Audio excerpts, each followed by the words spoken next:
ইসলামের আগে মিশরে ছিল এক ভয়াবহ কুসংস্কার। নীল নদের পানি কমে গেলে স্থানীয়রা বিশ্বাস করত নদী রাগ করেছে। তারা এক কুমারী মেয়েকে সাজিয়ে নদীতে উৎসর্গ করত। 640 সালে মিশর বিজিত হল।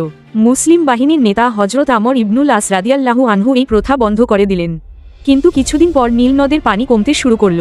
কয়েক মাস কেটে গেল, নদী প্রায় শুকিয়ে গেল। স্থানীয়রা আতঙ্কিত হয়ে বলল, আমরা দেশ ছেড়ে চলে যাব।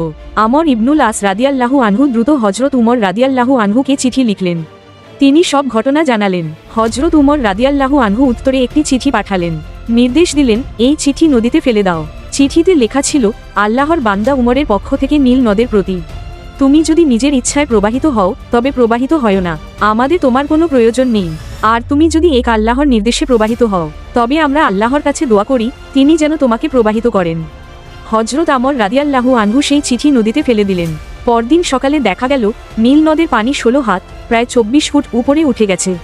নীল নদ ফিরে এলো, কারণ এই নদী মানুষের বলি চায় না, এটি চলে এক আল্লাহর নির্দেশে।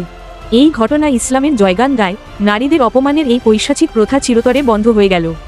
ইতিহাসের পাতায় অমর হয়ে থাকল উমরের সেই চিঠি।